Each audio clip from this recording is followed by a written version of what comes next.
I remember when I was going around the world, I met this French guy called Erwan. I was waiting to go up into Tibet, and we shared a hotel room for a couple of weeks, and we'd walk around, and he used to kind of spout French psychology and philosophy at me. And one day he said that life serves you lessons like dishes, and if you don't learn from the first dish, it gets served again, but spicier. And if you don't learn from that one, it's served spicier and spicier and spicier again until it's so spicy that you have to learn the lesson.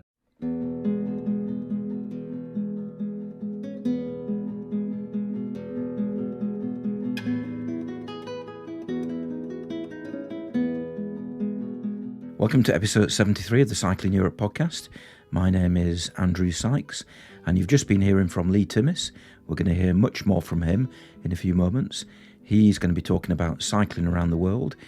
It took him 7 years, and then when he returned to the UK, when he returned back to his home city of Derby, then he set about preparing to break not one, but 2 world records. More from him in a few moments. Apologies that this has been the first episode of the podcast for, I think, about 6 weeks now, but hopefully over the course of the summer, when I've got a bit more time and I'm on holiday from school, I'll be able to record and publish 2, 3, 4 podcasts over this summer, so watch out for those. On the subject of the podcast, if you'd like to get in contact, then you can do so by visiting cyclingeurope.org/contact. And if you'd like to help support the podcast, you can do so by visiting cyclingeurope.org/support, either financially or with a rating or a review on the site where you're listening to this on. Back to Leigh Timmis. He has just published a book called The Race of Truth, and it's all about him preparing for and then breaking the world record for cycling across Europe, west to east. He did that after having cycled around the world for many, many years. And I began by asking Leigh to introduce himself.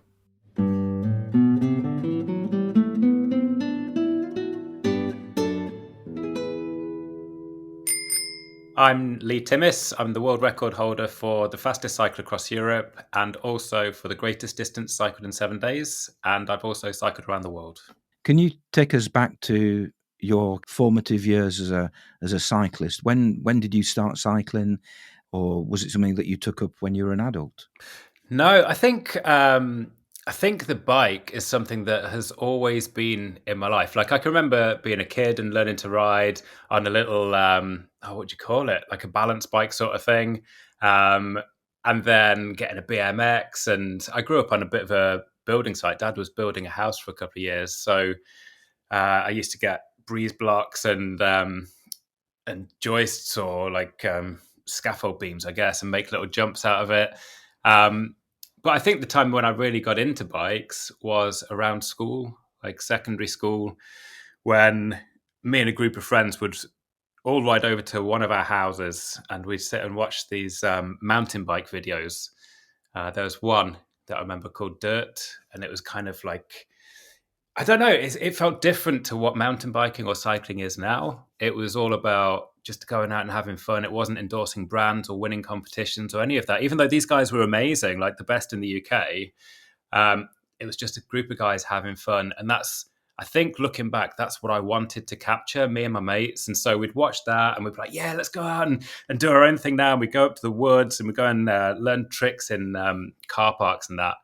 And it was just kind of escape and freedom. You know, growing up in quite an industrial city, Derby, I think getting that escape, even though if it was just out to the woods or out into, I don't know, just a little bit further out of town, maybe into the Peak District, it was a different world. Are we talking, 1990s here? Yeah, mid-90s, yeah. The golden years. So you could have been the Danny McCaskill of Derbyshire. Yeah, I don't know. I mean, I guess that this is where all talents, if you could call it a talent, all talents are built from, isn't it? If you find something you're so passionate about and you just fill as much of that into your life as possible. I'm sure that Danny would have been the same. All people who come out great, they just had a love for something. They did it so much that they became incredibly good at it.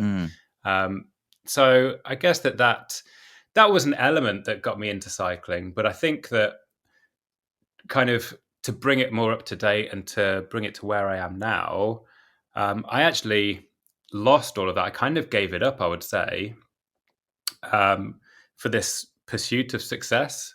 So I went to university, and for a couple of years, I was in the mountain bike club. We used to ride out to the woods. It was very similar, on the Wednesday afternoons and the weekends. We'd ride out to the woods and we'd do our tricks. And I ended up doing a bit of amateur cross country racing as well. But in the last year of university, I gave all of that up because of this idea that I had to pursue success. And success for me at that time was kind of like this. I think a lot of people would feel the same, kind of socially prescribed. Like you get a good qualification, a good job, earn good money, get the respect of people around you. And in my mind, I thought, well, how does this spending 10 to 15 hours of cycling a week, how does that fit into this model of success? And so I gave that up, and I kind of gave up a lot of the things that I was enjoying. And I got that first class degree, and then my friends moved away, and I started working harder and harder. And I had a life without the things that I loved in it, without cycling, without friends because they'd moved away, without family. Um, and really struggled with my mental health at that time, struggled with depression, anxiety. And it was just an opportunity to go. Actually, it was on a motorbike. I went to Iceland for a month with two of the guys that I worked with. And I was kind of that spark from my childhood that had been on push bikes. It was sparked again by motorbikes, being out in this incredible world of like Iceland is volcanoes and glaciers and deserts, and you're out in the thick of it, completely alone, wild camping, doing this crazy stuff. And I remembered what it was all about, and that inspired the cycling around the world. Yeah, putting together that love of travel, that love of the bicycle, and then it turned into something, like you said, epic. But you were working in an industry, you were working in the film industry. And, from my perspective, I would have thought, yeah, in your 20s, recently graduated, film industry, making films, that's pretty exciting. That's a pretty cool thing to do. Did you not feel that sense of kind of, yeah, I've made it, I'm actually doing something meaningful in life? I think that when I went into film, I was pursuing, I went, I remembered this recently. I went to university and I had this dream of being an outdoor pursuits like filmmaker. Like if somebody jumps out of a plane and they want somebody filming them as they're parachuting down to the earth, or they're doing a mountain bike video, or, being outdoors in those extreme environments. But the more that I went through university, the more academic everything became. And I realized I was actually really good at that. I excelled. Um, and I think that there was a part of my life, I think there always has been to an extent, where I've confused making other people happy with making myself happy. And I think I made the lecturers happy because I was getting these great grades, and I probably made my parents happy. And then I got jobs in the media production world as well, and made them happy. But actually, it was taking me further away from what I wanted to do. That idea of, I think maybe it seemed almost less credible. You've got this film industry where it's all very theoretical and it's driven by science and technology and these well constructed teams, and everything's so precise. And I just kind of wanted to be this guy who went and jumped out of planes with a camera. And I don't think that it almost wasn't a high enough achievement. And I think that is actually something we'll probably talk about quite a lot, constantly in this pursuit of more and more success. Um, and so I ended up in the filmmaking world, going down this avenue of becoming more of a lecturer. I was running workshops, helping other people to make their films. I did worked a lot of time in dark editing studios. I specialized in animation in the end, which was the opposite end of the spectrum to being outside in the outdoors. You're kind of locked behind a desk for long hours, staring at a monitor. And I wouldn't say it was anybody's fault, but it was just the direction that I ended up following. And I don't think it was actually the calling that maybe I wanted to go for. Reflecting on it now, I feel like having a degree in film, having written a book, having gone through my own mental health struggles, having world records in cycling, I've almost got this package that, with this world of social media, I want to revisit that filmmaking world and do it in a different way. Maybe just do it the way that I'm supposed to do it.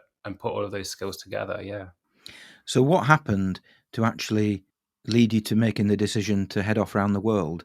And when you did do that, was it initially, did you think, oh, I'm just going to kind of do this for 3 months or 6 months or even a year?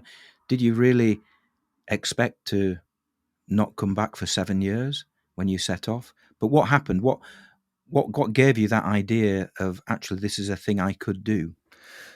Yeah, it didn't happen. It wasn't like an overnight sort of a dream. Oh, this is what I'm going to do, and then you wake up and do it. It took a while. So the catalyst was certainly going to Iceland on the motorbikes, and actually within 6 weeks of finishing that trip, I came back to the UK, gave up the job, sold the car, sold the motorbike, left the house, and within 6 weeks, I lived in New Zealand. I decided that I was going to be a snowboarder, actually. I was going to travel around the world, chasing the snow seasons, partying hard, and like living this great life. So I went to New Zealand and learned how to snowboard just with some guys that I met. I picked up a secondhand board. And after a couple of months, I fell off, I broke my collarbone, and that was the end of that dream. But what I started to realize was I loved the places that I was visiting. I had a great time in New Zealand. I met really interesting people when I was traveling, saw some great places, started working in bars doing that as well. Went to live in Canada, kind of pursuing that same dream. Again, didn't end up snowboarding though, just traveling and working. And it was probably around that time, about 2009. I think Mark Beaumont was had he finished his first round the world record? He probably had, because it was, I remember watching his films in 2009 Hmm. before I did a long trip in 2010. So yeah, it must have been around 2007, 2008 when he'd done that. Right. So that was on my radar, and so was, I don't know if you remember, Ewan McGregor and Charlie Borman. They did that motorbike video. So all these things were in my mind, and I'd love travel. I loved going to Iceland, New Zealand, Canada, a few other countries, just traveling in between. And I knew that I loved cycling. I knew that I'd enjoyed that, and so I started putting these ideas together. And I thought, well, I could I could ride a bike around the world. Um, and so I came back and I saved some more money. And it was, I'd say there was probably just a few months of preparation. Most of it was saving money. Not that that was an awful lot either. Um, but then there was a few months of putting a bike together, getting a bit of an idea of a route, and off I went, which was completely the opposite of um, the world records. And did I intend to do it for 7 years? No, not at all. I thought it was going to be 2 to 3 years. But and this is it's that joke that all of my friends seem to love. I just went out for a pint of milk and ended up getting lost, or my navigation's so bad that I was meant to take 2 years, but it ended up taking seven. Um, but it ended up just being a journey that I fell in love with it. Um, my intention was it was always to go to Australia. That was the first leg, the UK to Australia, because I knew if I ran out of money that I would be able to get a job there, work for a few months, maximum a year, and carry on the trip. Um, and I think these punctuations through the journey were quite interesting as well. So I worked in Perth, Australia for 6 months, had a great lifestyle there, managed a bar, had a great circle of friends, lived in a nice place. Everything was really good. I would have loved to have settled down, but there was a map on the wall of the interior of the outback of Australia, and there was an adventure there. I still wanted to go back to that world. So I pursued it and I carried on, and I ran out of money again. I taught in Taiwan for a year. And again, I still had that desire to keep going. And every time you stop, you get that chance to reflect on what you've done. And I think maybe this is something that we all need to do in life a little bit more, actually. Just take stock of where you're at, look back, and decide the direction that you want to take the rest of your life. Um, and so I did that a couple of times, and I always had that desire to keep going. I guess the third time when I was thinking of stopping was in South America. So it's kind of like 6.5 years in. And I didn't stop then because I started to realize that actually what I was looking for, I probably wasn't going to find on the bike. Like I'd had this amazing few years, but I was starting to look for community and relationships and to settle and to belong a little bit more. I remember around that time, some people were starting to recognize me. I think in this long distance cycling community, it's a small world. People get to know each other, they hear each other's stories, and people knew what I was doing. And we'd meet and we'd chat and be like, oh, if you go down to the bottom of Tierra del Fuego, the bottom of South America, and then across to Cape Town and go all the way up through Africa, then that could be the longest trip ever done. And it didn't strike me as being the thing that I wanted anymore. Like another 2 or 3 years on the road sounded like a long time, and there's more to life. Like I still love cycling. I think I'll have that for my whole life. But yeah, that's what kind of took that journey to an end. Is it possible, and it might not be possible, is it possible just to describe the route that you did take over those 7 years in 30 seconds, 40 seconds? Yeah. So it was 51 countries. I cycled took a ferry out of the UK into France and then just kept going east. So it went through Europe and then followed the Silk Road through Iran and the Stans up into Tibet, descended the other side of the Himalayas into Nepal and India. Um, Cycled kind of a back to front 9 through Southeast Asia and then went across to Perth. Cycled through the outback of Australia to Uluru and then down to Melbourne. Cycled through New Zealand, sailed through the South Pacific up to Fiji, New Caledonia, and then ended up going to Taiwan. From there, cycled through China for 3 months and then across to Alaska and all the way down the west coast of the States till I got to Peru in South America and then headed east, obviously, keep going east across to Rio. Flew from Rio to Morocco and back through Spain and France and back to good old Derby in the UK. Just out of interest, how did you? I'm looking at a map here. That's why I'm staring over there rather than at your screen. How did you get from China to Alaska?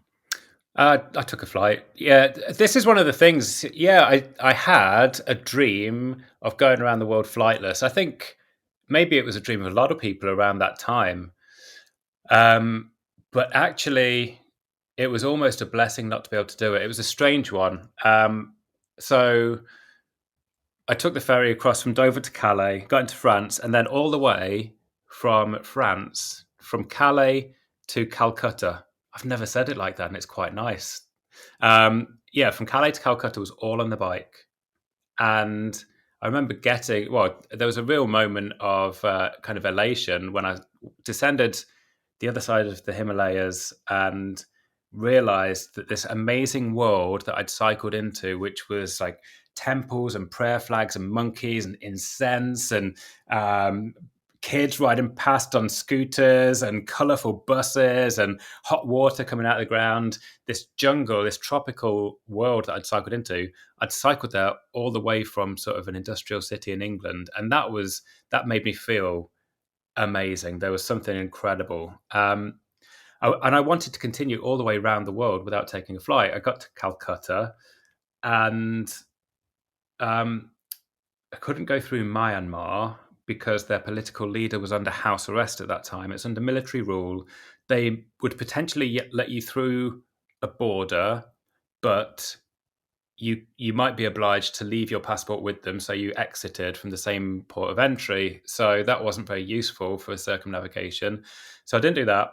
And I was looking for container ships. I'd read these kind of romantic stories from decades before of just being able to jump on a cargo ship, do a bit of work in a kitchen or sweep the deck, and then you get off the other end and it's no problem. But I took a long time trying to find people, had a lot of conversations. And since the terrorist attacks of 9/11, you can't do that. It's just impossible. There's a lot of red tape for obvious reasons. So I kind of hit a dead end, and you can't stay in one place forever trying to pursue something that could never happen.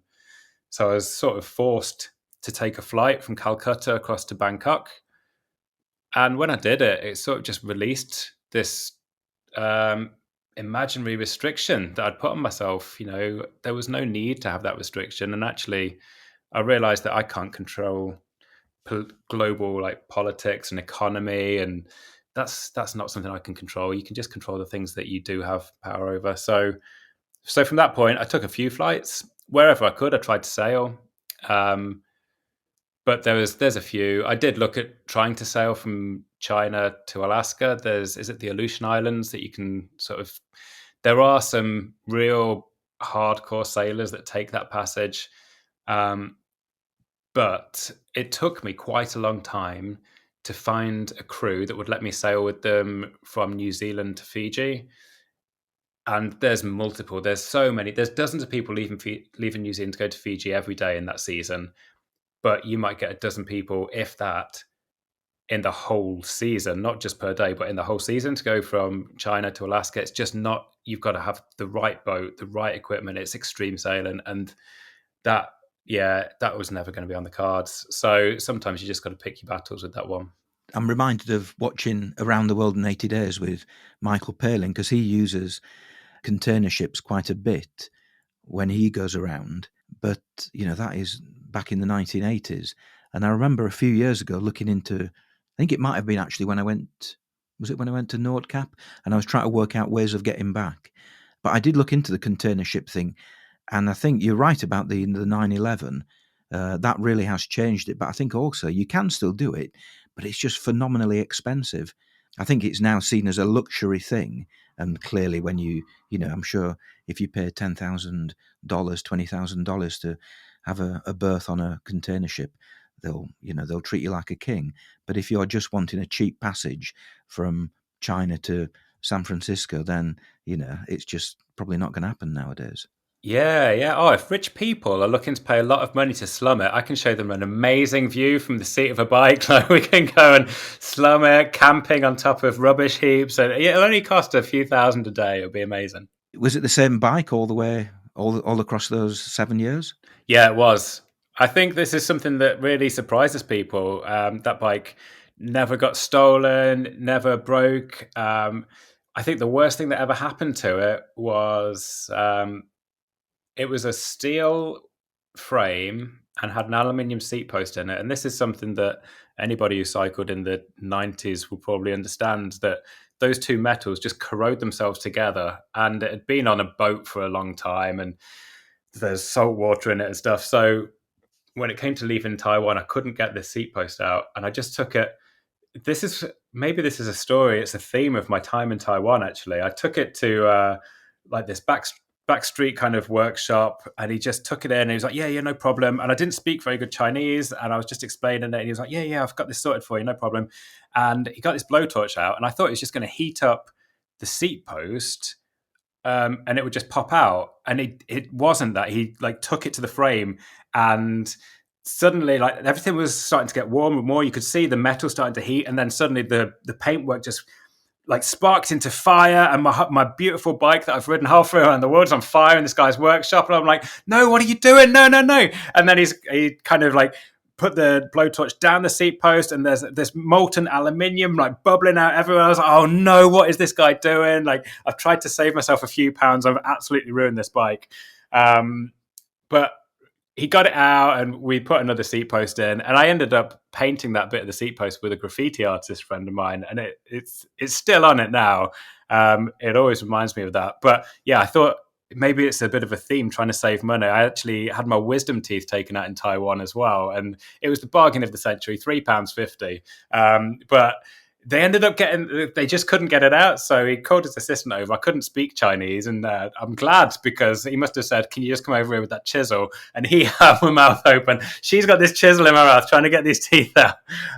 But yeah, so yeah, I guess they are the more routine adventures of an around the world cyclist.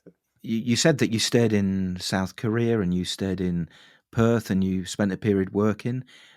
Was that common, or was quite a lot of it day to day where you would just travel, sleep somewhere, travel, sleep somewhere?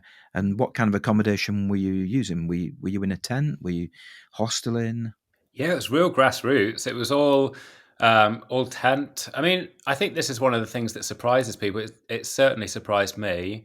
I thought that I would go around the world and it would be kind of this one man, one bike, one world, like man against the world. You'd never see anyone. You'd be so high up in the mountains and the jungles, you wouldn't meet people. But this was the beautiful thing about the bike. It's just that vulnerability when you're cycling from the horizon, and somebody working in their garden or working in a cotton field in the middle of a country that you don't understand at all, they've seen you come all the way from the horizon, and it doesn't matter what the conditions are. You're so vulnerable. So if it's raining, you're soaking wet, or if it's sunny, you're getting burnt, or if you're going through a busy area, you could be attacked. You never know. And so um, I think that vulnerability just invited me into people's homes, and they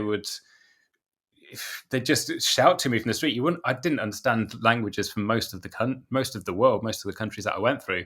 Um, but people would shout you over, and they'd start to wonder where you're from, and you just get this map out and show them the world and where you've been, and it would suddenly spark these amazing opportunities. You'd end up staying at somebody's house, you'd go to work with somebody, you'd end up at a wedding, or those amazing opportunities. So I was so surprised that I don't think there was a single country that I went through where I didn't spend a night in a stranger's house, which was incredible. But a lot of the time it was wild camping. So I went around the world on about £10,000. It wasn't much at all. Well, I left with £10,000. I think I worked out it was about £5 a day. That would have included what I earned when I was out there as well. And that's very little. It cost less to go around the world like that than it would have done to do the world records, which were such short ones. And I really loved the wild camping. It was a beautiful thing. I write a little bit about it in the book, reflecting on waking up with the sunrise and going to sleep with the sunset, and finding a space where you can maybe put up the tent next to a river in the evening and have a wash and be able to filter some water to cook with, and get up the next day and the sunrise hits the tent and it dries it all out for you, and you start the day with a coffee next to the. It's just it was quite beautiful, and that way of living also made me simplify everything so much as well. So you're carrying your whole life with you in order to travel like that. The bike weighed about the same amount as I did quite often, carrying days worth of water or Arctic gear if you're going somewhere cold. But it made you really pare everything down to just the essentials on every mountain that you come to, every hill that you go up. You're like, oh, do I really need to take that many pairs of socks? Do I really want to carry that extra book? Do I need this translation stuff? Or you strip it right back to make your life as streamlined as possible. So that connection to nature was a really beautiful thing. Bearing in mind that you had a background in filmmaking, did you film? Could you film at the time? Well, it's not that long ago. We're talking, you set off in 2010. 2010. So did you film it?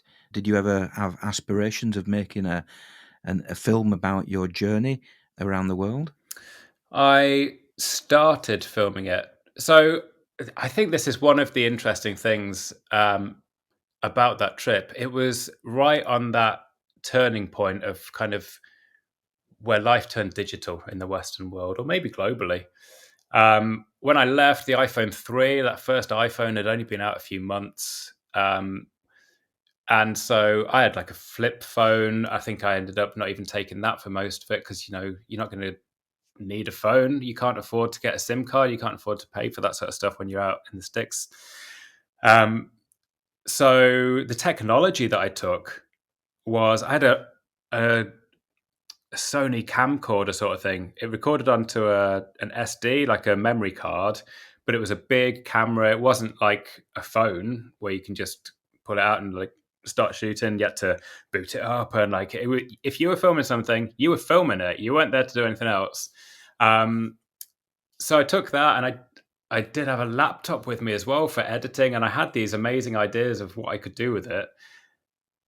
But one of the things that I really struggled with was when you're out there, if you put a camera in front of somebody, it completely changes the relationship that you've got with them. And I'm sure it would do if I did it between you and me. If we went out for a coffee and I just got the camera out, I was like, oh, so Andrew, just tell me a little bit about blah, blah, blah.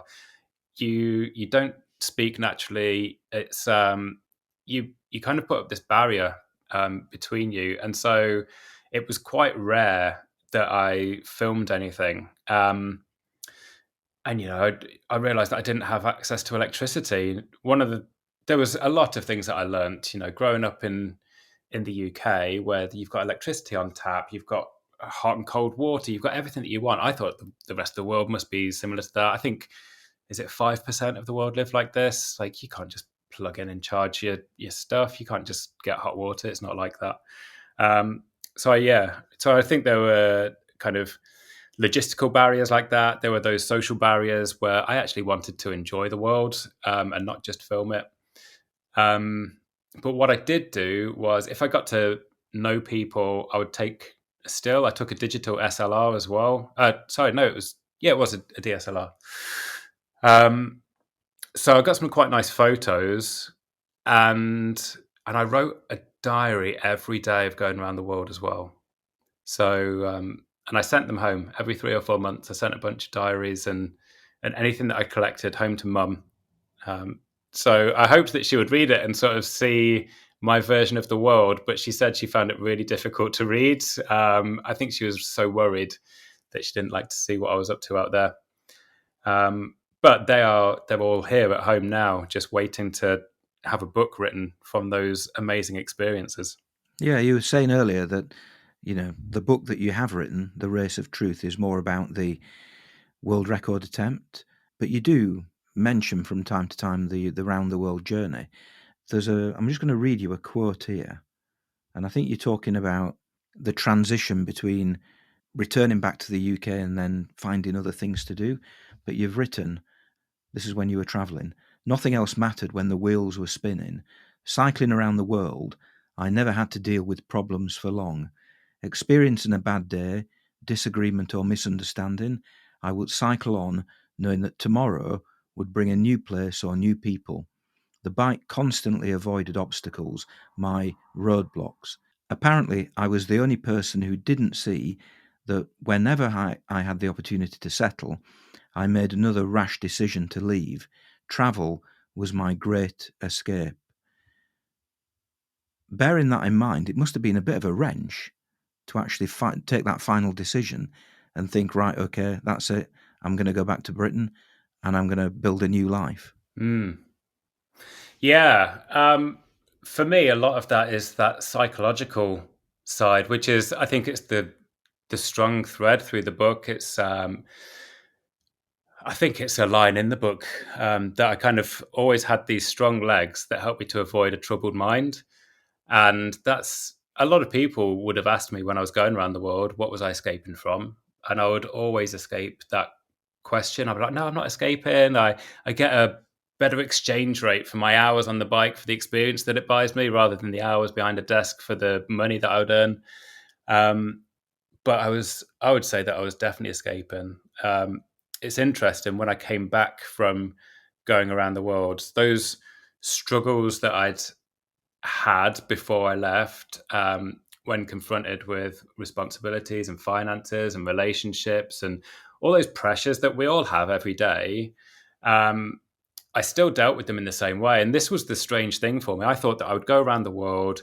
If you imagine, or this was certainly my experience of it, imagining those heroes, I don't know, like Ellen MacArthur, a lady from Derby who'd sailed around the world. Surely she'd come back and she'd have no problems, like, I don't know, public speaking, or having securing finance for another project or whatever. Or Mark Beaumont, cycle around the world. Or I don't know, those who climb Everest. These people who achieve incredible things.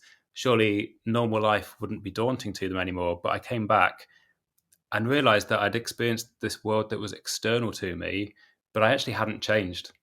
I was still the same person. And I think that a, it's been a big lesson through everything that I've done, that it is you that does it. You take yourself everywhere that you go, everything that you do. Um, and so going around the world, it was wonderful. It was very freeing. It was adventure every day. And I don't regret a single day of it. But I think maybe I had to learn that I hadn't gone on a journey that I thought I had. I'd seen this external world to me, but I hadn't dived very deep within.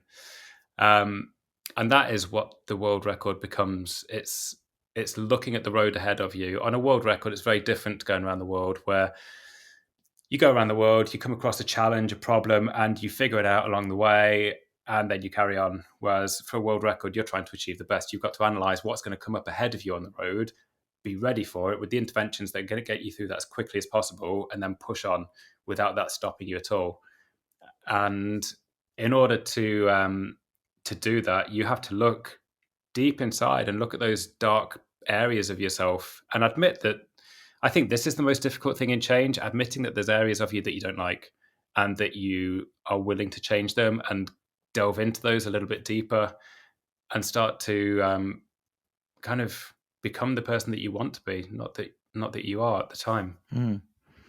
So when did you get back to Britain? Got back in 2017. 2017, and the world record was in September 2018.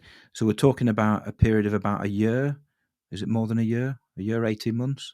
It was 18 months, yeah. April 2017 until September 2018, yeah. So when you arrived back in Derby, and in the book you talk about arriving back and there being TV cameras, family, quite rightly, a bit of a celebration. This is somebody who's been around the world for 7 years on a bike, back in Derby, back in the country for the first time, and you were presumably a local hero. Did you have any inclination as to what you then wanted to do over the course of the next few months and years? No, I didn't. It was a very strange time. It's hard to describe actually, unless you've been in it, because my world had existed in a tent. Like I'd lived in a tent for 7 years. Really, I'd cycled every day, and then you come back, and suddenly everybody wants to know about it, but you haven't known that everybody. You've just known this very humble little life. And so, yeah, I got these great opportunities to go and speak at a TED Talk, a National Geographic event. You get to go on TV news and magazine articles and all of these amazing things that hadn't really been on my radar at all.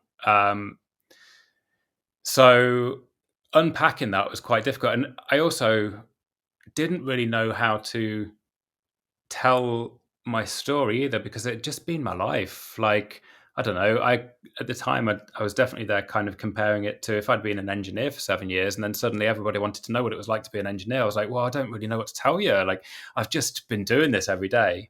So that was really odd. And then, yeah, the question that always comes around, so what's next? What do you do when you've cycled around the world? And it was a tricky one. I didn't really have much of a plan around it. Could you have gone back into filmmaking? Yeah, I just wouldn't have wanted to. It had too many difficult memories attached to it. I hadn't changed. I think I didn't realize that I needed to change. But the record taught me that. So, I mean, how did I get to the record? I think that's the interesting part as well. I started looking. So we just discussed then about having this troubled mind, always using my strong legs to escape it. And I think that's what I was subconsciously doing again, looking for another escape, looking for another challenge. The first thing that came to mind was what's better than cycling around the world? Well, it's a world record. This kind of idea. I came back from around the world and I struggled to talk about it. People wanted to know how much I would earn for cycling around the world, or what kind of a certificate or an achievement you get, and there's nothing. It's just for you. I came back with a maxed out credit card. I had nothing to show for it, and I was given these speaking events, and I felt like a fraud. I didn't feel like I could tell people to just give up that job that you don't enjoy and go off and do something that you love. Like, go off and ride a bike around the world. I felt like I was being paid by these organizations to go in. I should be saying, this is how you achieve your best self. These are some of the tools that I use. And riding around the world wasn't a kind of comparative. You can't say, well, your around the world journey was better than this other one, because it's not. Like, they're just unique. They're these beautiful journeys. And so I was looking for something in a way that had that competitive edge where I would feel like within my rights to talk to organizations. And I think this is something interesting we can pick up later. Like, what is the greatest meaning? Is it getting a certificate for a world record? Is it cycling around the world? And I think that individualistic, like just pursuit of happiness, it's huge. But actually, I get much more recognition for the world records. So yeah, I did look for something with a bit more prestige, and I saw that world record, and I was like, I could get that. But I think this was the interesting part of my approach to the record. Like, it had been traditionally done in this adventure way, where you you sacrifice a bit of sleep, you ride a couple of hours longer every day, and then eventually you get to the finish line a few hours before the previous record. I met somebody who kind of mentored me through the early part, well, through that whole year actually, but on the business side. And we were looking through the Guinness regulations, and it said there's no difference between a supported attempt and an unsupported. And I was like, yeah, but I don't need a team because I can go and do it now. And he was like, yeah, but which way will you get a better result? And I was like, yeah, I could do it better with a team, but I can do it now. I don't need that. And he's like, well, which way will you mitigate the risks? Well, yeah, with the team, we'll mitigate them, but I don't need that. And he was like, if that's the best way and the safest way, then that's the way you'll do it.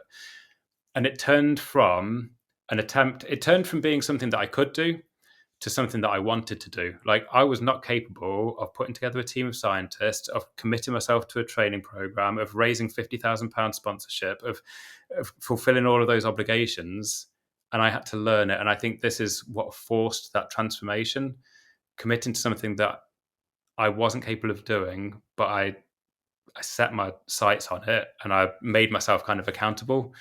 And then that forced me to change a hell of a lot.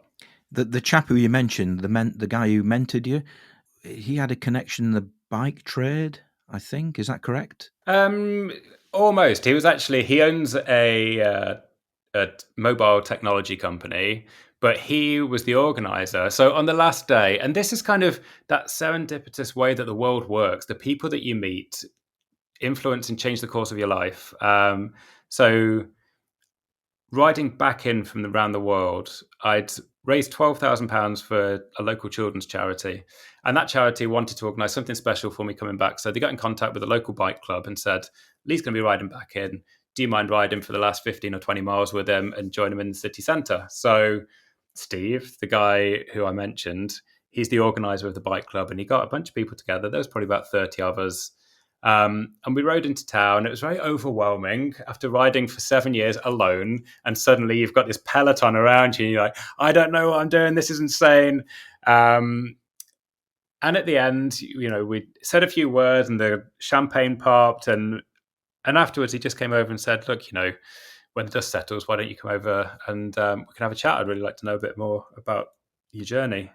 And so it was a couple of weeks later when I'd had all these offers and the opportunities that I was talking about earlier. And I went round to him. I was like, I don't know what I'm doing with this. And he started to help me unpack all of that. And that's how that relationship started. And it was really nice. We always joke that his family kind of adopted me that year. And I spent more and more time there.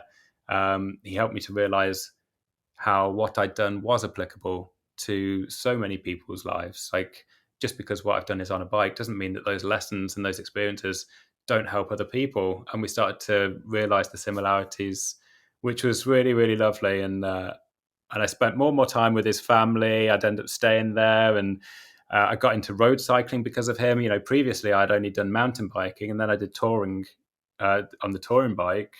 And then I was welcomed back by this road cycling club, and he was like, why don't you join the bike club? And I was like, there's no way I can ride with a cycling club. You guys are all dressed in lycra, zooming around at 20 miles an hour. That's like, I've been riding around on this bike that I carry in my tent and my water, and there's cakes in this bag, so I can just stop wherever I want. I had no idea that I'd be capable of doing that.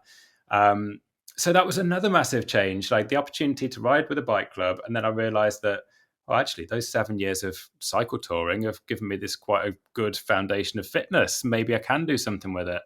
And Steve realized that in me, and where I thought that cycling around the world could be the end of my cycling, that might be the biggest thing that I do. He saw it as the beginning and helped to nurture the next phase of it. So it's always amazing. The people that you meet, you never know what to expect, what's around the corner.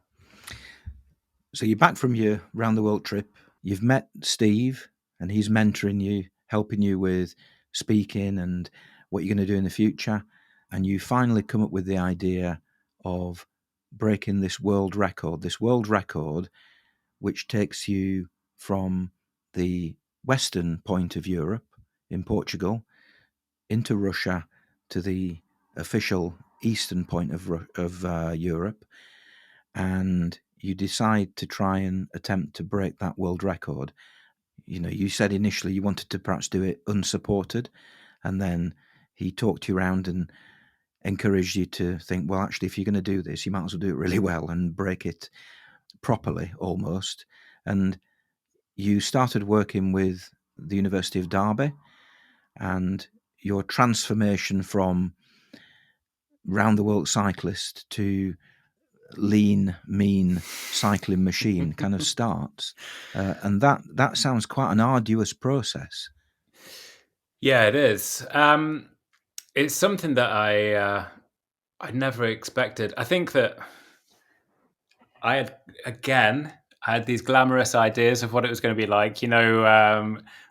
Again, watching your heroes on TV, and they're in those testing labs, and they're wearing that breath by breath analysis to measure the gases going in and out of your lungs, and taking blood lactate samples from their finger, and having the power monitored through their legs. All of these things that just a couple of months before, they'd just been sensations. Riding a bike up a hill, that's got tough. I'm sweating a bit, was like my best scientific acknowledgement of the effort that I'm putting in. And then suddenly everything's quantified in wattages, or blood lactate levels, or VO2 levels. And yeah, everything that previously was just a sensory kind of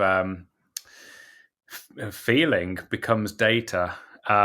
So we did a lot of testing. Everything was very scientific, and actually, the training was so different to what I expected. Primarily, the fact that it was mostly psychological was massive. I never expected that. But just to briefly go into the physical side of it, I was looking at ultra endurance athletes on social media who were putting in 12, 15, 20, 30 hours a week on the bike, thinking that's what I'm going to need to do. I'll be out on the road all the time. Rain, snow, shine, whatever. I'll be out on the bike. But actually, it was the total opposite.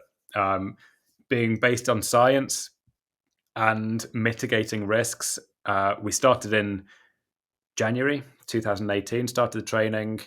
And the first session, I remember it was something like 56, 58 minutes, something like that. An interval training session on a static bike in it's called the Human Performance Unit at the University of Derby. And I thought that was going to be a breeze, like an hour on the bike. That's amazing. I've just spent 7 years, like every day riding however long. So an hour on the bike, that's great. In fact, you know what? I'll go into the cafe afterwards, grab a coffee and a cake. It'll be simple, straight away done. But I went in for this interval training session, and it was 6 repetitions at a high intensity, like tougher effort than I'd ever done before. And in the first interval, I was like, this is unreal. Like pushing this kind of power, that's impossible. I don't know how I'm going to do this. But I got through that interval, and then it went into a break. And then you go into the second one, and it felt longer than the first one even. And that stinging in your legs, and the sweat and the blood pumping through your whole body. You can hear it in your ears. It's intense. But I got through it. And then by the third one, I was really struggling to hit the target. By the fourth interval, there was no way I was going to hit it. By the fifth one, I was getting furious. And by the sixth interval, I was just like, I can't believe that these guys have made such a mistake. There's no way that I can do this. Right. You know what? I'll just get to the end of this session, and then I'm going to take this data back to them. I'll show them what a mistake they made.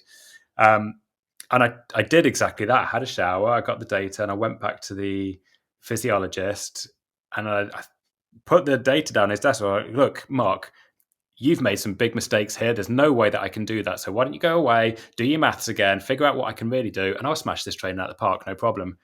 And he turned around to me and he said, everything that I've set you, you're capable of achieving. I can prove it from the data that we took from that test. And what you've hit is a psychological obstacle. That's a mental obstacle that you've got to overcome yourself. And at that point, I started to realize the benefits of psychology, and actually that it was my mind holding me back. So physical training continued all the way through. Every week I was in the lab 3 times a week and then out on the road once at the weekend. It was all very short. The whole idea was you increase the capacity of your body. So your body is like this engine. If you can increase its capacity, then you've got a wider range of physical gears that you can use. Um, but it was the psychology that was fascinating. Finding out my motivations behind it, diving back into some of those troubled times, understanding the decisions that I made that defined me, and then putting interventions in place so that when I did struggle on the road, I had a way through it. And there was a test that they did for that as well to see how I'd react. But we can go into that in a bit if you like. I'm working out that you must have set off on the 10th of September 2018. Yeah, 10th. What was the thing that you were aiming at? Was it your level of fitness, or was it the time? Was that dictating when you were going to set off? Obviously, you know, the 10th of September. At some point, you must have decided that was when it was going to happen. But ultimately, it wouldn't have been worth setting off if your fitness wasn't at a particular level. So, were you working towards that 10th of September deadline for a long time, or was it relatively late that you decided, right, okay, I'm now at the level of fitness that I require, let's do it next month? No, it's a fine balancing act of a lot of different ingredients to get everything right. I originally intended to do the record on, I think the original date was the 16th of June. There's two weather windows. You've got before summer, before the heat of summer, and then after.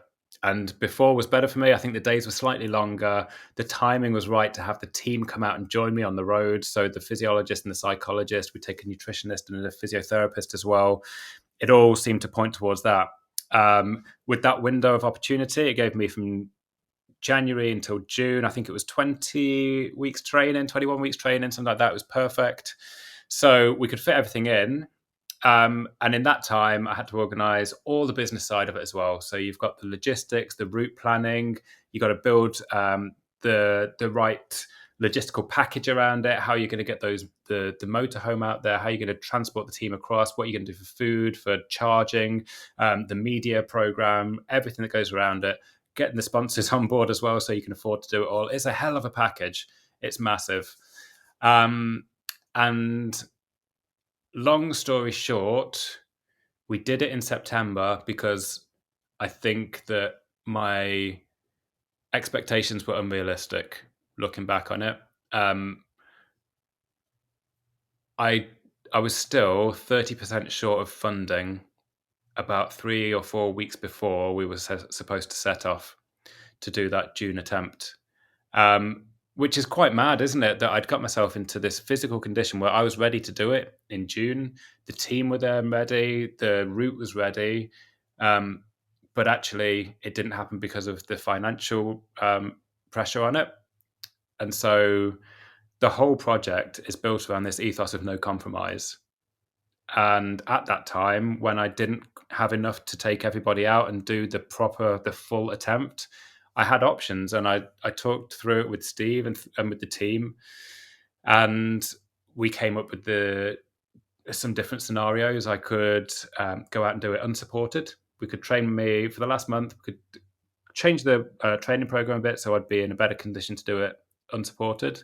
I could take one person out who would have a vehicle who could meet me once or twice through the day, or we could put off the timing and do it later in the year.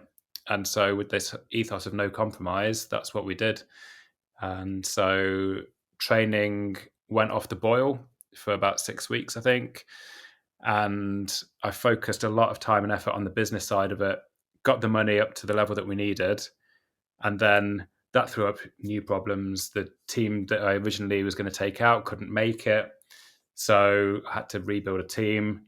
But that had its benefits as well. And I think that what I've realized is that all of these challenges that come along, they're all lessons. Looking back on it, I was gutted. I was so hurt by these moments that were so difficult to overcome, but actually they taught me the biggest lessons. Like building that team from scratch again, I learned what was important in the team, and I really pared back the ingredients, and I made some really good decisions. There were some great team members, and realized a lot of the business side is actually some of the most important stuff up from these records as well.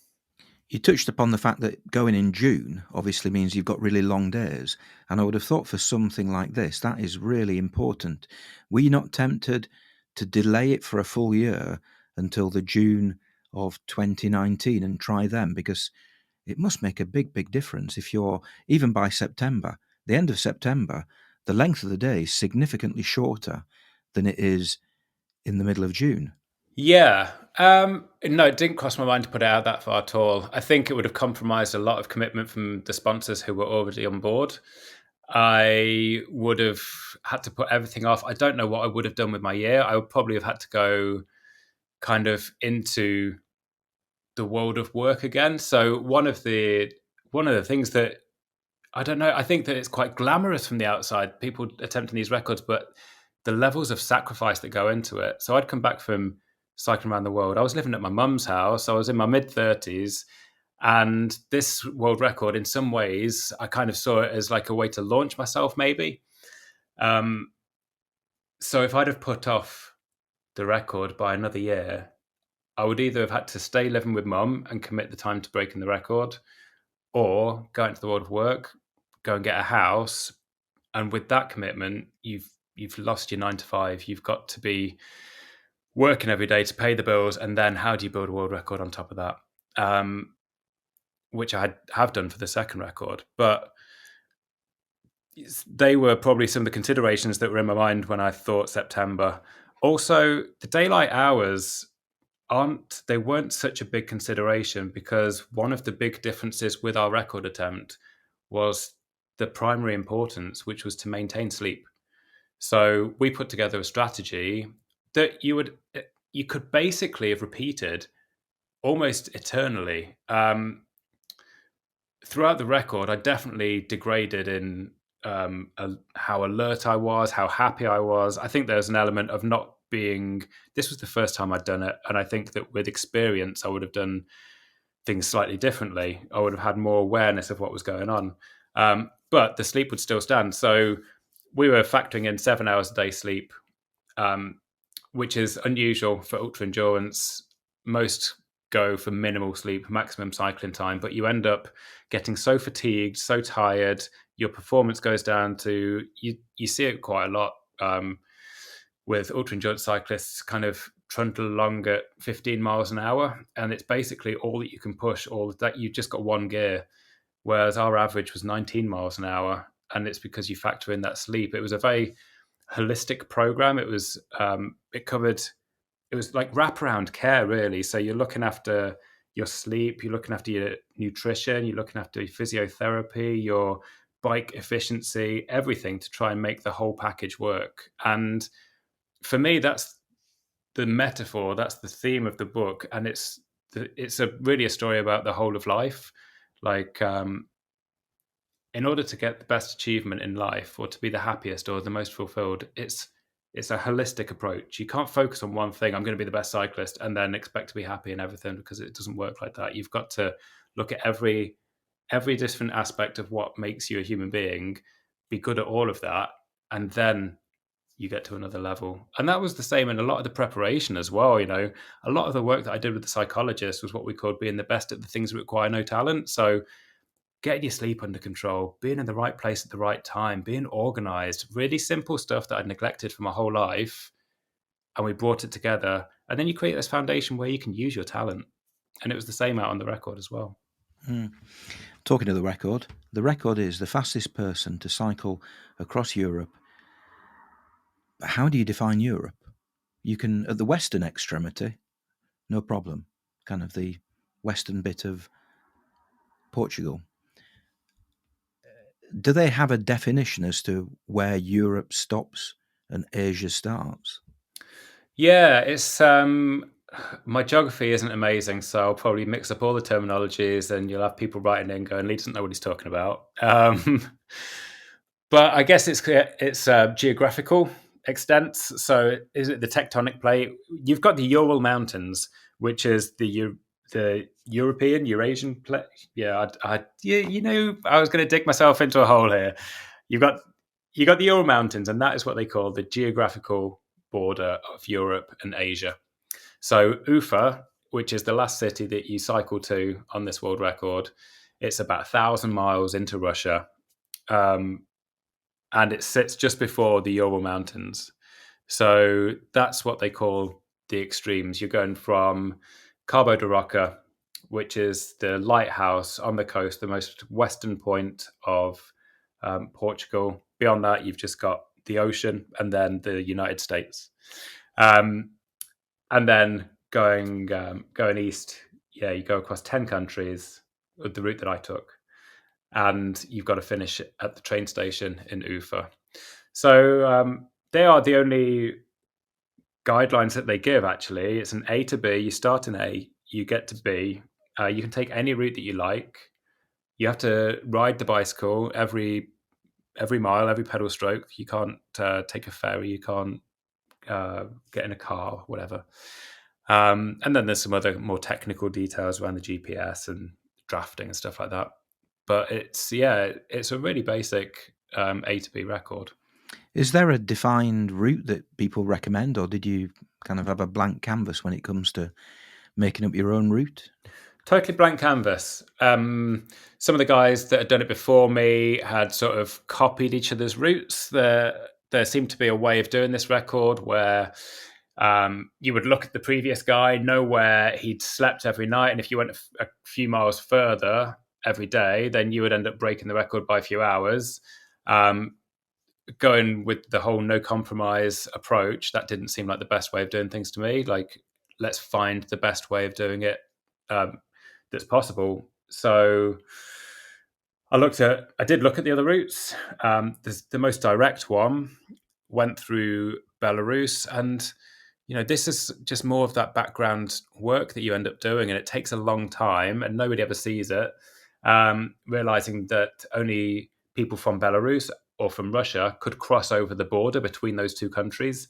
That limited the shortest way, distance-wise. But then, due to the curvature of the Earth, I started looking at other routes and realized that there wasn't a great deal of difference between either going north or going south. If you take a more northern route on a map, it looks a hell of a lot further than taking a southern route, but it's actually really similar. The further south you go in Europe, the more mountains you've got to take on the Alps and the foothills around there. So I looked at that northern route, and it was really, it had a lot of benefits. It was a very similar distance. It was much flatter. And then the southern route as well. One of the other logistical things about doing this supported is considering the vehicles that you're going to have for the support team.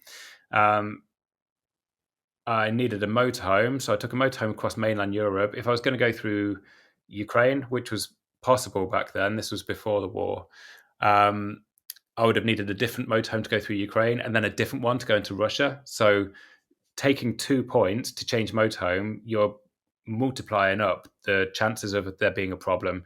I don't know, maybe you can't get the motorhome at the right time. Maybe the rental place is closed. Simply swapping things over might not work. So the more northern route only had one change. We could go all the way to the border with Russia. I can't remember, is it Latvia, Lithuania, around there. We could make one motorhome change and then go into Russia on Russian plates, which made it the most sensible option. And did you know exactly where you were going to be stopping each night, or was there a certain amount of flexibility in your plan? Total flexibility. The beauty of having the motorhome is you could pretty much park anywhere. We found a lot of laybys, but this really comes down to having a team who was just incredible. The road operations manager, a guy called Jem, he was amazing. So every day was planned out in 4-hour blocks. So 4 hours on, half an hour off, repeat that 3 times, then 2 hours at the end. So you got 14 hours on the bike. We had ideas of the kind of distances I might cover in those blocks, in those days. And certainly from a lab-based perspective, where I'd done so much work with the scientists, we knew the power output that I would be able to give on any given day, the kind of calories that I'd be using, the hydration, all of these sorts of things. But actually, when it came to that real-world execution of the project, the road operations manager he was so experienced, he had so much knowledge of it. He realized that traffic lights, traffic jams, roundabouts, junctions, cities, traffic, all of this stuff, it's going to slow down that average speed. And he was just amazing at finding the right place. So it was almost as though 14 hours is up, that's the end of the day. And there he was, like absolutely on the second. I would get there, and the motorhome was there at the side of the road, ready to go. The nutritionist was in there cooking, and we'd all be ready to settle down for the night. So we didn't know where that would be. Ended up being quite a few laybys. Sometimes they would find a campsite that was just in the right kind of area, and we'd have a bit more of a, I wouldn't call it a luxury night. Like, it's the Tour de France at the moment. You're watching guys who have their own mattresses delivered to their hotels. They've got like, yeah, it was nothing like that. It was quite grassroots for such a complex project. So sometimes we got a camping site where we could charge everything and having a hot shower and all that. But yeah, the flexibility. I guess even with such a scientifically run project, you have to have an element of flexibility to maximize what you can do out there. When you were cycling, what were you thinking about? Were you listening to things? Were you thinking back to that trip around the world, all those 7 years? Were you thinking, God, what am I doing? I could have been just kind of sauntering down the other side of a mountain very slowly and getting off every now and again to have a chat with the locals. Yeah. What was it like? What was going through your head? All of the above. You go through, it's a very strange thing. So on the build up to getting to the start line, between me and the scientists and everyone that I'd worked with, the sponsors, the aerodynamicists, the bike builders, everybody, we'd created this product that at the start line, you're the best version of yourself that you've ever been. It was amazing psychologically, physically, with all the equipment, with the team. And then from day 1 to day 16, you become this gradually unraveling human being. It's so strange to just see the layers of motivation, the layers of your identity slowly getting stripped away through every element of adversity. You go through those moments of joy. The first day where I loved it, like starting off from this place where I'd visualized so many times, this lighthouse, and I knew that the sea would be lapping at the cliffs just to the side of me, and that we'd be standing there, and I knew what I had to do, and the team were there around me. And then we set off, and the sun comes up, and I remember the sunrise on the first day just being spectacular.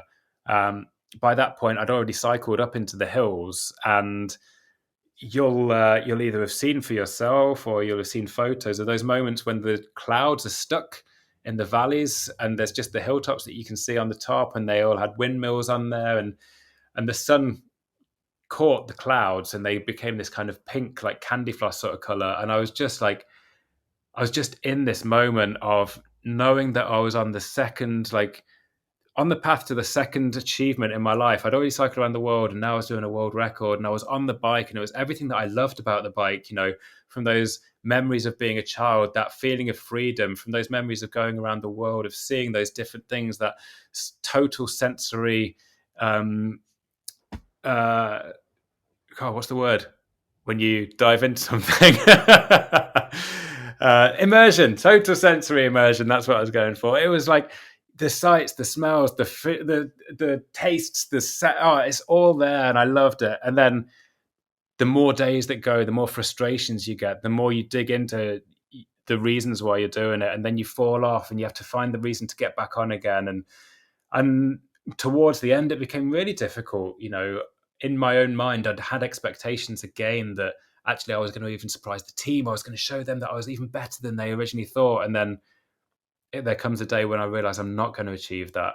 I mean, we did actually achieve the best target that we'd put together as a team, looking at all the variables and what could happen. But in my mind, I'd set a target that was unachievable. And when I didn't hit that, that was a real low point for me. And you go through a lot of questioning of who you are and who you want to be. And I think, thinking of the things that go through your mind, to spend so long on a bike alone, you really dig through some dark times. And that moment when I realized I wasn't going to achieve what I expected, what I ended up saying to the team was, that I'm never going to be out here again. And actually, what's really important to me now is I wanted to just stop being this robotic athlete. I wanted to stop being analyzed, and I just wanted to be loved. I just wanted to enjoy that moment because I wasn't going to be there again. And I think that it was the first time in my life when I'd actually realized that, like, I don't have to be aiming for that finish line. This lesson came round to me again a few years later when I was out on a date, and I was having this chat with a girl, and she asked me why I went to university, and I said, "Oh, to get a good degree so I could get a good job." I was like, "Why would you go to university?" And she said, "For the experience." And it hit me. I was like, "Oh God, did I waste those 3 years at uni?" Like, if we're constantly pursuing that finish line, you'll never enjoy that moment. And I think that um, I really found that it was a really poignant moment, and I reflect on that kind of when I came back from the record and looking back on what was important.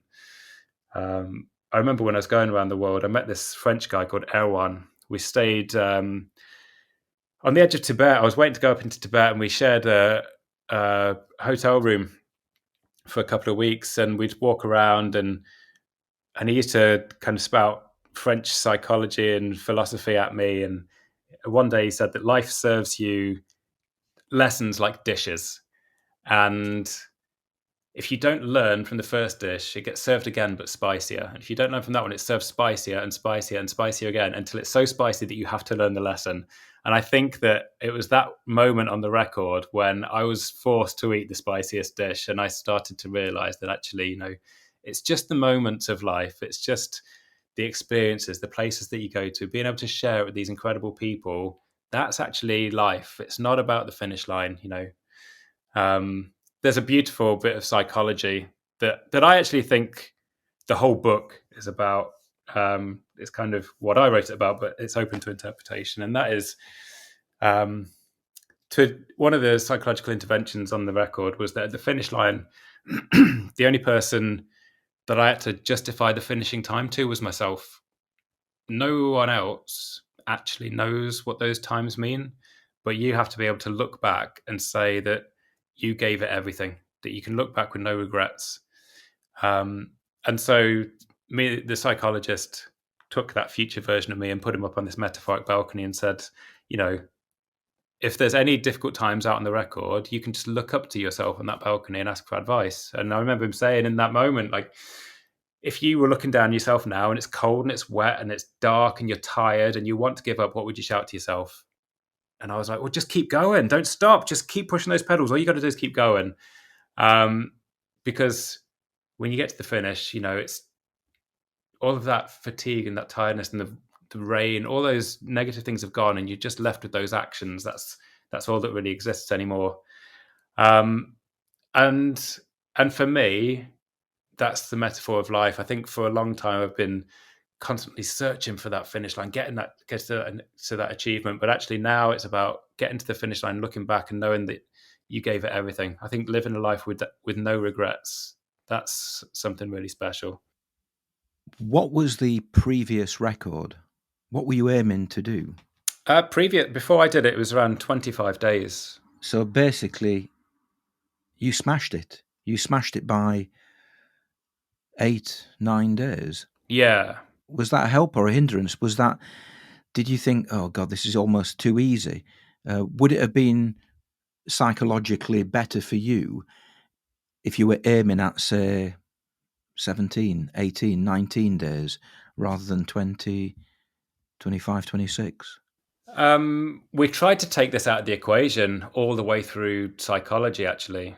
I could kind of reverse it and say, if I wasn't, because this was a question that I asked the psychologist, I was like, if we get to a certain day and it's clearly obvious that I'm not going to break the record, at what point do we give up? And he turned around to me and he said, what are you talking about? What do you mean give up? And I was like, well, if we're not going to break the record, there's no point carrying on, is there? And he said, you're not going out. Look, you're not going out there to break a record. You're going out there to see what Leigh Timmis, how fast can Leigh Timmis ride across the continent? If that happens to break a record in the process, then that's great. But that's not what you're going out there for. You're going out to find something about yourself. You're going out to learn about what you're capable of. And if you don't break the record, you come back and you've got all of those lessons and those experiences to learn from.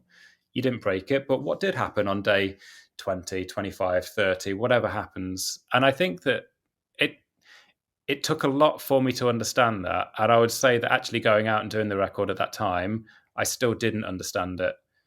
But having gone through it, I think there's something really important in that. I was asked while I was out there, why would you keep pursuing something that you've so clearly broken now? And it's the same answer again, because I was trying to find out what I could achieve. It's not about breaking the record. And it's a weird one as well, because, after the record, looking back on it now, I know that there's time that I could take out of that now. But what you do in the moment, you do with the best intentions, and you do with all the knowledge and the experience that you've got in that moment. And looking back, hindsight's beautiful, isn't it? And I'm a different person now. We always say that that attempt will always be the worst one that I'll ever do. And that one, I'd never done it before. But if I went out and did it again, it would be the worst attempt that Leigh version 2.0 could possibly do. And if I went out and did it a third time, it would be the worst attempt that Leigh version 3.0 could do. Because you learn something every time.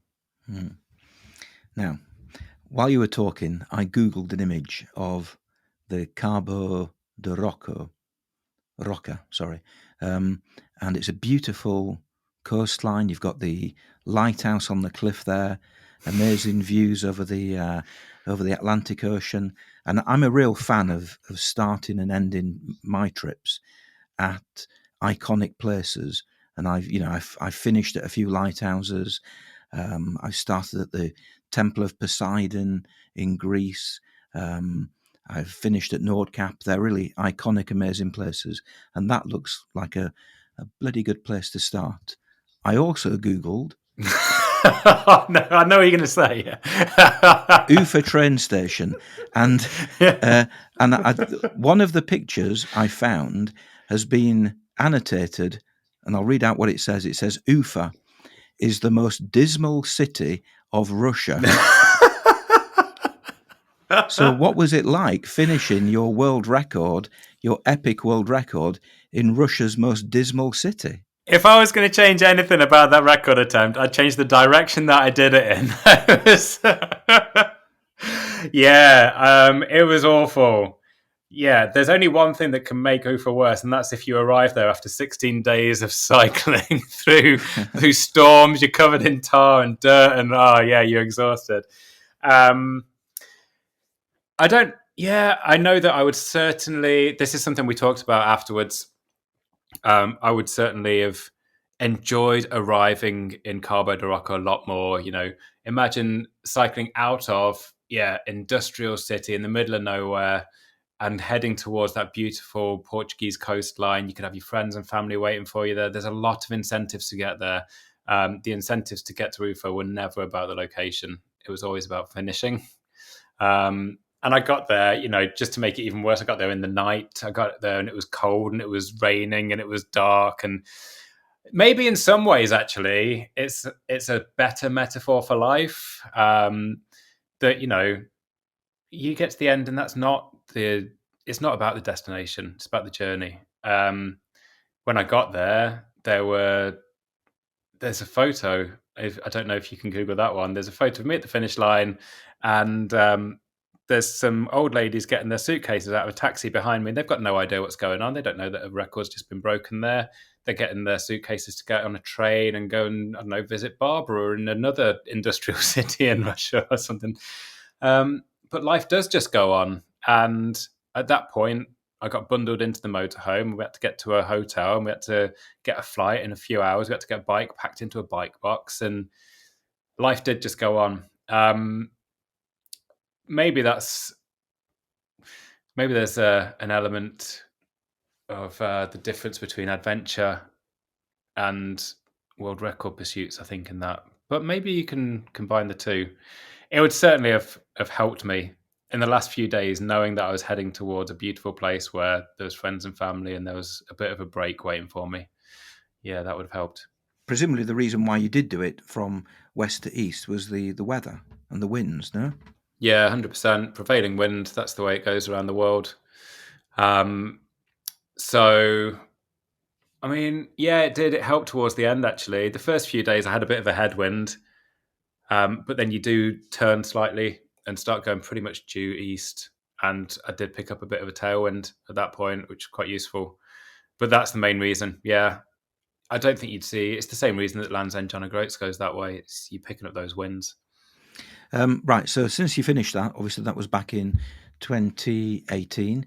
You've now written the book, The Race of Truth, which is going to be published on we're talking on the 10th, and it's going to be published on the 13th. Is that right? Correct. Yeah, Thursday the 13th. So by the time people listen to this, people will be able to buy the book wherever they buy their books. But you've also, since completing that world record, you've got another world record. Can you briefly just explain what that is? Yeah, that's the greatest distance cycled in 7 days, which is another crazy one. That record, it's got its highs and its lows. So I guess the high is the fact that broke the record, 2,230 miles in 7 days. It's quite intense. It's I can't remember how it breaks down. It's around 315 to 320 miles a day, I think. The adversity that I fought in that one was, I'm not sure if you'll remember. I'm sure it would have been on the news, quite a prolific news story at the end of last year. So this record was broken in November 2022, and in the week that I attempted it, Hurricane Nicole hit Florida. So every moment of day 3, 4, and 5 were impacted by this hurricane. That was never supposed to really get there. I did quite a bit of research around where you'd find the best road for this kind of a record. So I was looking for something straight, but long enough that I wouldn't get bored. Out and back, it's 50 miles out, and then you come back. So you're doing 100 miles on each lap, so to speak. There's no junctions, so nothing to stop me, no elevation gain. Good climate in Florida in November. It should have been perfect. And since records began in 1850, only 2 hurricanes had ever made landfall in Florida in November. So no chance of that happening. Day 2 of the world record, the team taken to one side. Leigh, there's some bad news, got to tell you. I was like, yeah, it can't be that bad. What? We've prepared everything. Everything's set to be perfect. Yeah, there's a hurricane coming. Absolute nightmare. We went out there with the intention of adding 200 miles to this record. We ended up adding 19, but I think the lessons that I learned about a team who dig through incredible depths was amazing. I didn't have enough money on that budget again to pay people to go out there, so they weren't getting paid. They wouldn't get their name on the certificate. But when they turned around and said there's a hurricane coming, I would expect people to go, so we're going to have to jack it in, actually. That's kind of the end of the opportunity. But they turned around and said, oh, we think that we can break the 7-day record in 6 days. And I was like, oh, no way, that's insane. And it was another lesson in motivations as well, and in making amazing teams. What makes people dig to those depths? I think that's all really fascinating. And I think that the more I learn about myself, the more I kind of see the changes that I've made in my life. I kind of like that as the next step. I feel like going around the world was about seeing this external world to me, and then coming back and doing the 2018 record and writing the book, The Race of Truth. I think that was all about looking inside me and my own motivations. But moving forward, I feel like there's a combination of the two, and I really do realize that everything that we do impacts other people around us. And I think that's something really important to factor in for whatever I do next, whether it's fun, whether it's record breaking, whether it combines the two, if that's possible. I like the idea of being able to impact the lives of others, motivate others. And I think that I could tie more into the impact of others on me as well. I don't know how it works yet, but I love the idea of doing something with a group or with a pair or having a lot of people around to do an event with me somehow. So you haven't got any plans as to what you're going to do in the course of the next year, 18 months, 7 years?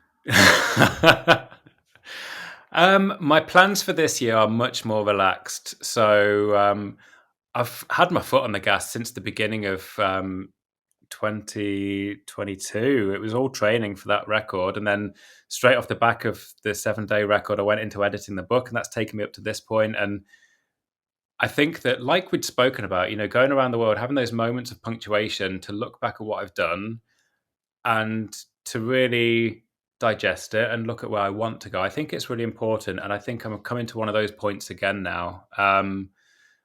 In some ways, you can keep on doing more and more and more records, but what does it mean unless you're sharing it in a way?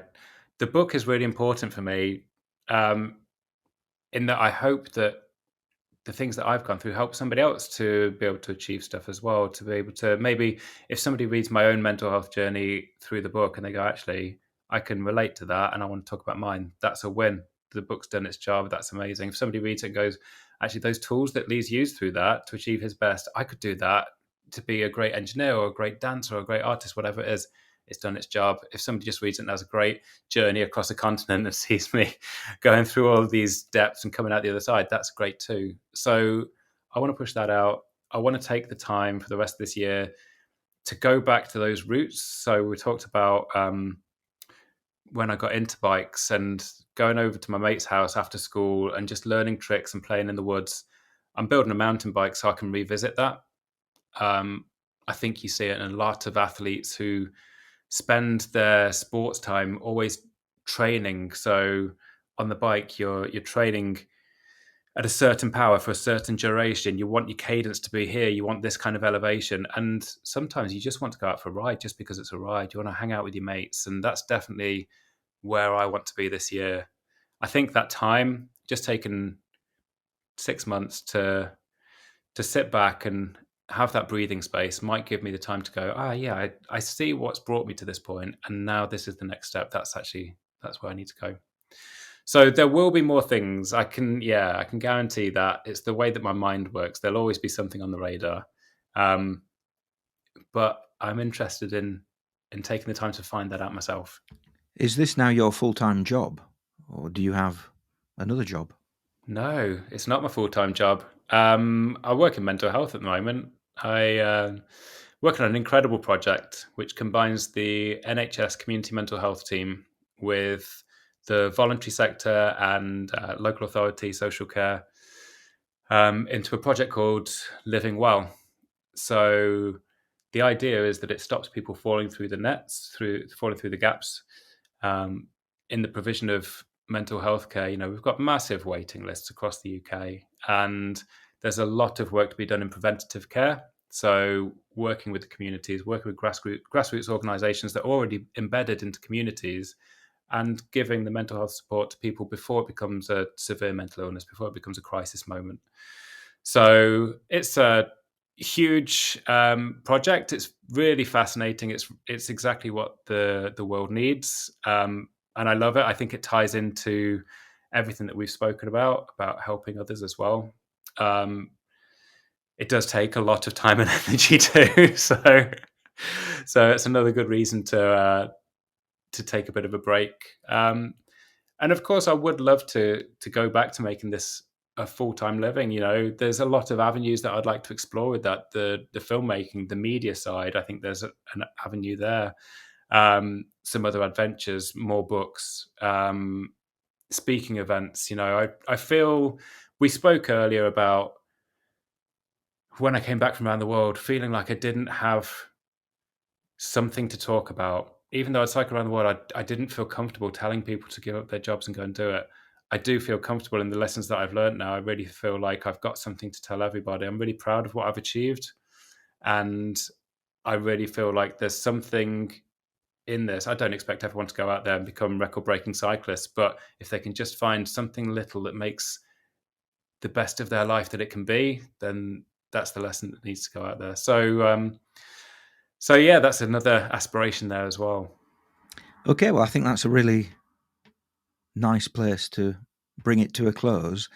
It's a fascinating story, and it's a really well-written book. You've told the story in a really quite an academic way sometimes, but thoroughly interesting.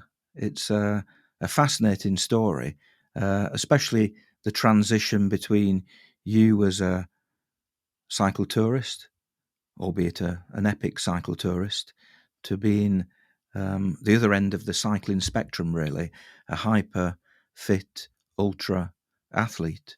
So it's a really interesting read. Oh, thanks very much. That means a lot coming from you. Your books are incredible as well. So thank you very much. That's really kind. If people want to get in contact with you, what's the best way of doing that?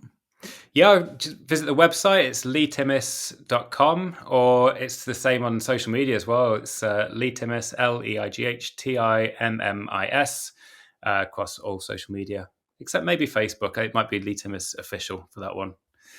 Okay, well, good luck with the book when it comes out, and I'm sure it will fly off the shelves. But thank you for talking. Whatever the next adventure is, whatever the next world record is, then good luck in the future. Thanks very much. It's been a real pleasure. Thanks for having me. Right, okay. It's now at this point where people say really interesting stuff. Ah, no, not that everything wasn't interesting. It was fascinating, but I finish recording, and then the chat continues, and I think, God, why did I finish recording? But I've got to do it at some point. But that was really interesting. I think we nailed it. Yeah, that was a lot longer than I normally do, but well, not a lot longer, a bit longer. But I don't think I'll edit that down at all. Anyway, so I'm gonna. I can't find the button to stop it. Where's the stop button? There we go.